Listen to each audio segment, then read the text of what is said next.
Maayong adlaw katawhan sa Dios sa Archdiocese sa Uzamis, sa ngalan sa atong talanghuron nga Arsobispo Archbishop Martin Sarmiento Humawad Didi ug sa kahugpungan sa mga kaparian sa tibuok lokal nga simbahan dinhi sa Uzamis, gikan dinhi sa Immaculada Concepcion Mission Station sa Concepcion, Misamis Occidental, kini na usab si Father Jesse Langgam. Magahatod kaninyo sa pamalandong karong adlaw. Adlaw karon nga Huwebes, sulod sa ikaupat nga semana sa pagkabanhaw sa atong Ginoo. Abril 25, 2024. Karon usab nga adlaw mga igsuon, ang simbahan nagasaulog ug nagahandom sa kapiyastahan sa upat ka mga ebanghelista, si San Marcos. Kini si San Marcos mga igsuon, igagaw ni siya ni Barnabas nga nangahimong mga tinun-an ni San Pablo ug ni San Pedro. Si Barnabas siging kuyog ni San Pablo, nya si San Marcos mo'y kanunay kuyog ni San Pedro. Namatay ni si San Marcos mga igsuon 1st century pa lang, no? O ang iyang gisuwat nga ebanghelyo mao'y pinakakaraan sa tanang mga ebanghelyo. Like nasulat ning ebanghelyo before 70 AD sa panahon nga napukan ang Jerusalem. O ang gawas nga pinakakaraan ng iyang ebanghelyo mao sad ni ang pinakamubo sa upat ka mga ebanghelyo kini iyang gisuwat. Kini iyang gisuwat mga igsuon gituuhan nga koleksyon kini sa mga sugilanon nga nagpaila kang Hesus nga active kanunay, naglihok dili ba passive, nagpahayag pod kang Hesus kining mao nga sinulat nga anak sa Dios nga gitiman-an kanunay ang iyang ministriya sa langitnong mga buhat, no? Kanang makita gyud ba nimo sa ebanghelyo that Jesus is accompanied by His works, no? Nga naghatag na tong pruweba nga siya anak kayod sa Dios. Og kining mga buhata nga makita nato diha kang Hesus ining ebanghelyo mga timaan kayod sa gahom sa Dios ug sa iyang kingharian dinhi sa kalibutan. Ang tradisyon sa simbahan mga igsuon nag-ingon nga si San Marcos mao ang unang obispo sa Alejandria o Alexandria. Siya gisimboluhan sa leon nga dunay pako. Naani sa ang referensya ani nasa Ezra chapter 1. Patron siya sa mga abogadong notaryo publiko, kani mga notary public, no? Dayon siya pud ang patron sa Ehipto o sa Venice, no? Kining mga lugar ang ilang patron si San Marcos. Ang ebanghelyo nga atong kamalandungan karong adlaw mga igsuon, putluon nato gikan sa ebanghelyo sumala ni San Marcos.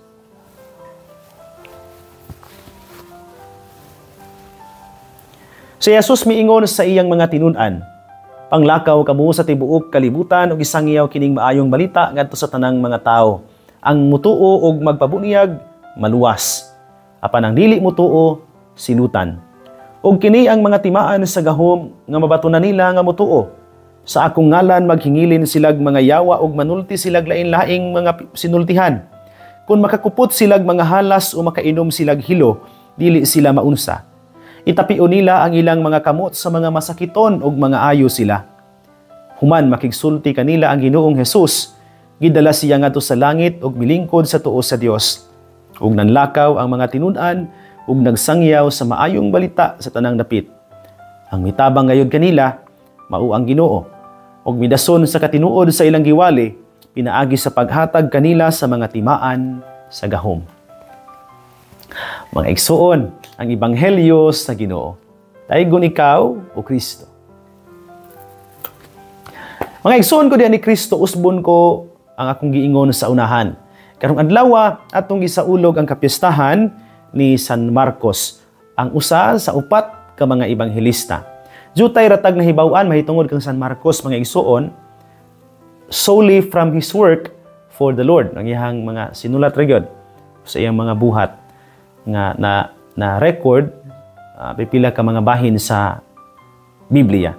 Si San Marcos na convert sa pagtuong Katoliko pinaagi mismo ni San Pedro, the Prince of Apostles. O gani human nga na-converter siya sa pagtuo ni San Pedro, iyan ang gikuyugan kanunay si San Pedro hangtod nga niabot si San Pedro didto sa Roma. He acted as his secretary at the same time interpreter. Kisa may kasulti ani. usa ka patristic writer, si Papias of Hierapolis. Sa laing mga pulong mga igsuon, ang ebanghelyo ni San Marcos girecord lang niya out of Peter's remembrance of Jesus' deeds and words.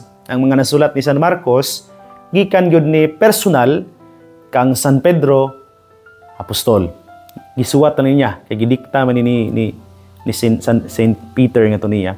And also, he wrote the gospel, especially that the Roman people entreated him to write everything that Saint Peter discoursed about Jesus.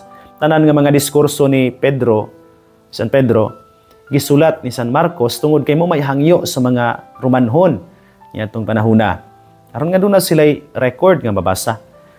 O tinuod pod, the evangelist Saint Mark did all this ubos sa pagmaymay, pagtudlo, o sa kining pagtugot ni Saint Peter the Apostle, o every page of his brief but graphic gospel nagtangag diha sa karakter ni Saint Peter. Mobitaw ni nga ang mga fathers of the church mutawag sa aning gospel of Saint Mark as Peter's gospel tungod kay murag si San Pedro gyud ang nagsuwat, no? But no, it was Saint Mark who wrote down what Peter kining dictated, no, by words of mouth. Iya lang nang gisuwat na ni San Marcos. Asa man ta makakita ani nga information naa sa Butler's Lives of the Saints. Ang iyahang association with Peter, iyang pakigkuyog ni San Pedro, makita nato diha sa sulat ni San Pedro, unang sulat ni San Pedro kapitulo 5 bersikulo 13. When Saint Peter wrote his first epistle to the churches of Asia, he affectionately joined to his own salutation that of his faithful companion nga iyang gitawag og my son Mark. Akong anak si San Marcos. Maunay pod ang usa sa mga pruweba nato nga si San Pedro nahimong amahan sa pagtuo o Santo Papa. Pinilisupot tingali, pero mao ni siya ang usa sa mga dugukang bahin sa Biblia nga magtug-an nato nga si San Pedro nahimo gyung amahan sa pagtuo sa daghan nga mga magtutuo niining panahona. Doon na say another information nga makuha nato, maguto nato biblical and non-biblical about him is that Saint Mark was the son of Mary who resided in Jerusalem. Nasa buhat sa mga Apostoles kapitulo 12 bersikulo 12. And whose house was the center of Christian activity. Ang iyang balay maoy sentro sa mga lihok no sa unang mga tinunan. Ako nang giingon ganiha, Barnabas was his cousin. Mabasa nato na sa letter of Paul to the Colossians chapter 4 verse 10. And he joined Barnabas and Paul on the first missionary journey. Nikuyog sa ni San Pablo o San Barnabas sa ilang unang panaw, no? Nasa buhat sa mga Apostoles kapitulo 13 bersikulo 5. And when they reached Perga and Pamphylia, karon gitawag na og modern Turkey, he left and returned to Jerusalem. Niuli siya. Nasa buhat sa mga Apostoles kapitulo 13 bersikulo 13. Kini nga kamatuoran mga igsoon destroyed Paul's confidence in him because Paul would not take him on the second missionary journey. Tungod kay niuli man siya, nawad-an kanang murag gana si San Pablo nga kuyugon siya sa second missionary journey nga nahitabo na diha sa buhat sa mga Apostoles kapitulo 15 bersikulo 37. And this occasioned the separation of Paul and Barnabas, who took Mark with him again in Cyprus. Nagbulag, no? Si Paul o si Barnabas. Tungod kay gidala man ni Barnabas si Mark again dito sa Cyprus. Later on, Mark must have reconciled with Paul. Murag nagkauli sila, who calls him a fellow worker. Tungod kay gitawag naman dayon si Saint Mark ni Saint Paul sa iyang letter to Philemon, chapter 24, o fellow worker. And he appears with Paul in Rome. Dito man siya sa Roma, kuyog ni Saint Paul. That's in Colossians chapter 4, verse 10.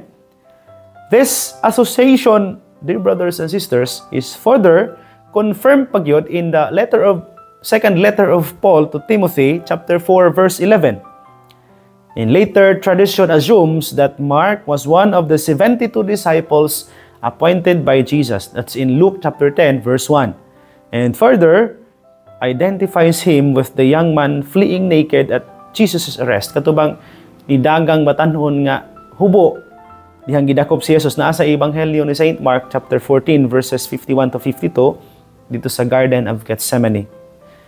Ang simbahan sa Ehipto, of which siya mo'y patron, muklaim sila nga ang ilang founder walilain si San Marcos. And so good sa 4th century, the See of Alexandria has been called the Chair of Mark.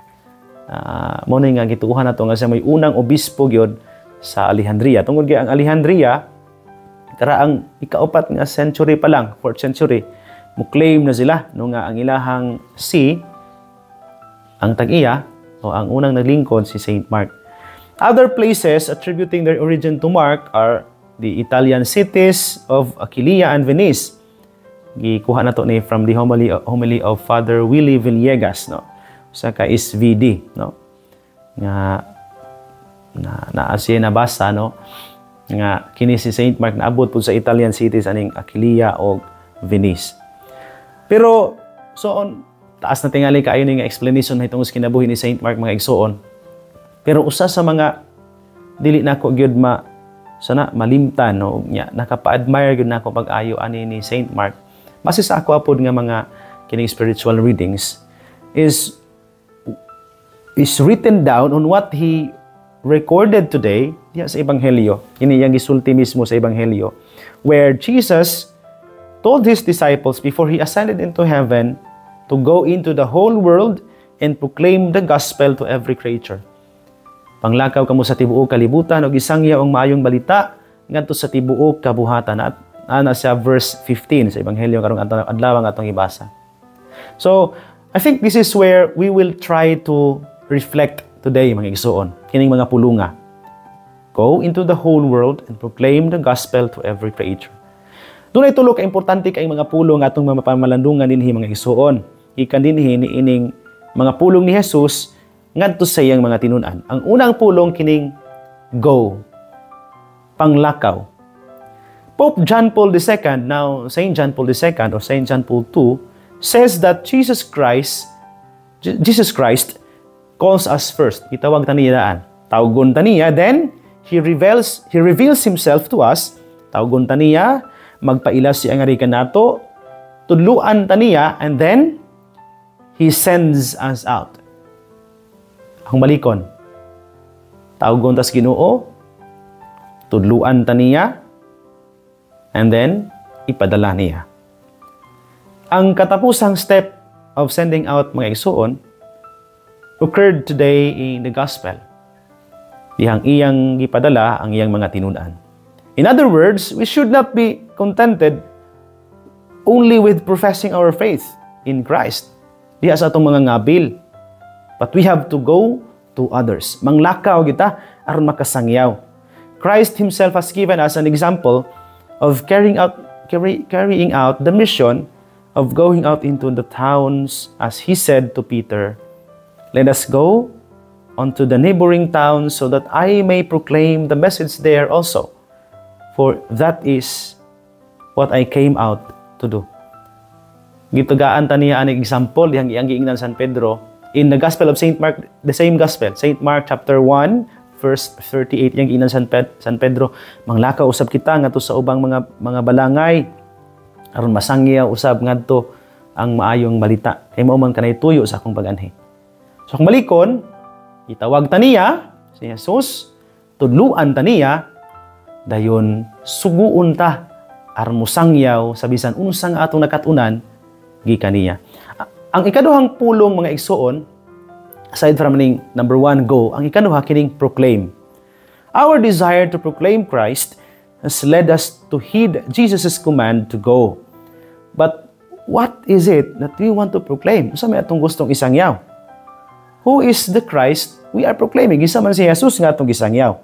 The more that we know Him through our prayer, the more we will want to multiply ourselves to write, preach, and teach Christ, to go out and proclaim with our lives, with our words, and through our apostolate. Manglakaw, musangyaw. Karong panahon na tingali mga igsuon, daghan na kay tagpaagi unsaon makasangyaw. Diha pa lang sa ato ang mga kanang social media platforms, pahimo na gid kay tang makasangyaw. Mabitaw ni nga ang DXDD wala gyud wala o gipapas kining inadlaw-adlaw nato nga pagsangyaw sa ebanghelyo pinaagi ni ining hamubong mga pamalandong. Ngano man tungod kay ang tahas gawas nga manglakaw mao maning musangyaw. Manglakaw unya musangyaw. Manglakaw aron mapabati ang mensahe. Nya musangyaw sad inaagi sa pulong ug sa buhat aron makita mabati sa uban ang mensahe. Ang ikatulo mga igsuon nga pulong is kining word nga whole creation. Every creature. Go out into the world, into the whole world and proclaim the gospel to every creature. Isangyaw ang maayong balita ngadto sa tanang kabuhatan. Nagpasabot kini mga igsuon nga isip mga tinun-an dili lang kay mamili ta og kanus ata mo sangyaw kun dili matagutlo sa atong kinabuhi atong gamiton nga luna ug panahon aron nga makasangyaw ta mahitungod niya. Isip mga tinun-an mga igsuon 24 hours a day, 7 days a week, 365 days a year, we are asked by the Holy Spirit to work for the mission. Walay pahulay, kay bisan ang atong pagpahulay, ato mang gamiton aron makasangyaw sa pulong. Nagpasabot usab kini mga igsuon nga ang atong pagsangyaw walay pagpihig, walay pagpili. Ikinahanglan nga ang tanan nga ato ikahibalag makasinatig, makabati sa gugma sa Dios. If we love, we should always be attentive to everything that we speak to people we meet about God. Importante kaayo mga igsuon nga ang matag higayon nga atong kinabuhi no ang mga pulong sa Dios dili ba mapaltas o mabalda tungod sa daghan kaayo nga mga hinungdan o rason. Akong balikon karong adlaw sa piyesta ni San Marcos gipahinumduman ta sa mga pulong mismo nga karong adlaw atong nadungog ang migula gikan sa mga ngabil ni Jesus. Panglakaw kamo sa tibuok kalibutan og isangyaw ang maayong balita ngadto sa tanang kabuhatan. Go, panglakaw, musangyaw, proclaim, and then asa to the whole creation, to every creature. Ngadto sa tanan og sa tanang panahon. Ato gayon nga isangyaw, ipabati ang iyang mensahe ngadto sa tanan. Hinaot paunta. Mga igsuon, dinhi na lang kukutob. Pansa dili pa nako tapuson kining akong pamalandong, tuguti una ako sa pagtunol sa akong greeting sa tanan nga karong adlaw. Nagsunod kanato dinhi nining atong programa kaninyong tanan. Daghan kayo nga salamat sa inyong makanunayon ug walay puas nga suporta kanato dinhi nining atong pamalandong. Akong pasalamat sa mga nahimong kabahin sa ato ang pagpaningkamot alang nining mao nga misyon, alang nining mao nga tahas. Daghan kayong salamat sa mga taga DXDD no. Kang Sir Manuel Ronquillo ug sa mga kauban sa buhat sa atong CEO diha no si Father Daryl Rosales ug kang Archbishop Martin Humowad ang ato ang kining manager, general manager sa atong istasyon nga mao poy atong arsobispo. Si Bishop Biagyud ang maoy nahimong hinungdan nga nahimo kong apil ug kabahin sa DXDD labi na nining pamalandong mo ni nga pribilehiyo kaini no nga makasangyaw ko sa paagi nga talagsaon diha sa pulpito sa kahanginan ang DXDD. Salamat kaayo nining atong radyo no nga nahimong instrumento karon aron nga makasangyaw kita sa ebanghelyo nining pamalandong. Salamat pod gawas ni ining isibianan. Salamat pod sa mga tigpaminaw. Kay kung wala pod ning mga tigpaminaw, mga sharers sa atong pamalandong diha sa atong mga social media platforms, posible sad nga murag dili mapadayon kining maong nga katuyuan, dili mapadayon kining nga maong misyon. So salamat kay ninyo pod mga listeners nato. Taman sa maabot nini atong Sibya, bisan kundi nasakop dinhi sa ato ang Archdiocese, salamat kaayo ninyo no. Sa inyo makanunayon nga pagpaminaw, pagpamati kanato.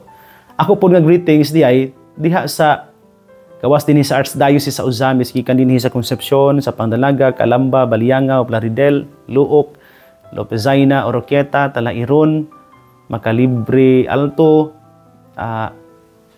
Aluran, Panaon, Jimenez, Sinakaban, Katipunan, Tudela, Clarin, Gango, Labo, Banyadero, Tabid, Cathedral, Tinago, paingon diha sa Tanggob, sa Santa Maria, di sa Pangabuan, sa Bonifacio, sa Liluan, hangtod sa Don Victoriano. Ato po nga greetings diha sa mga taga-diocese o pagadian. Sanglit, atong talahuron nga arsobispo, hangtod karon siya paghihapon ang apostolic administrator sa Diocese of Dipolog. Tapos tayo mga listeners, diha labi na gyud kang Father Lambert Blake Erquita, ang parish priest sa Tabina, sa Buanga del Sur, no? Nga kanunay nagsunod sa atong pamalandong, no? Salamat kay nimo diha, Father kining Lambert Blake, no? Nag-abot mi sa seminaryo niya. Barkada sad mi ani niya og kauban. Samtang didto pa mi nagtuon sa seminaryo. Salamat kaayo, no, Father Lambert, sa imuhang pagsunod kanato. Kang Father Michael Cabilio na diha sa Holy Infant Seminary o kauban sa mga kaubang formators, maing buntag ninyo diha, no? O sa mga seminarista. Ako pod nga greetings sa mga kauban nato nga sharers kay naton ining pamalandong, no? Akong unang greetings kang Don Miguel Nunez family, no, Dias Clarin, kang Mami Lizel o Julius Bungabong and family, salamat kaayo. Kang Ma'am Helen Acompañado, Ma'am Evelyn de Gracia, kang Gabriela Acailar, Irene Palgan, kang Sir Joel Aclao, kang Marifio Julian Ladion, kang Nanay Waning, kang Delmog Adela Bacod. Salamat kay ninyo diha, no, mga taga Clarin. Sa mga nagsunod po daton ining pamalandong diha sa YouTube, sa TikTok, salamat kay ninyo diha, no. I hope nga dili mo muhunong sa pagpaambit ining pamalandong sa mga kitang tanan man andunay tahas nga magsangyaw sa ebanghelyo. Mga igsoon dinhi na lang kukutob. Ayaw kalimot, ang pulong sa Dios ang ayan gayod nga pamation, pamalandungan o paningkamutan nga mapuy-an. Ulahan ang tawo nga naningkamot magpuyo sa pulong ni Jesus, sama siya sa kakahoy nga gitanom daplin sa sapa, kansang mga dahon, bisan kunting init dili gayod malaya, ug timpo sa tingbunga muhatag sa kanunay maayong bunga. Igsuon, ugma na usab, uban sa panabang ug pangamas atong mahal nga inahan si Santa Maria, atong gitawag mga misa-misnon ug ang birhen sa kuta, ang Dios sa kanunay magapanalangin unta kaninyo. Sa ngalan sa Amahan ug sa Anak ug sa Espiritu Santo. Amen. Magamping ug magampo kanunay igsuon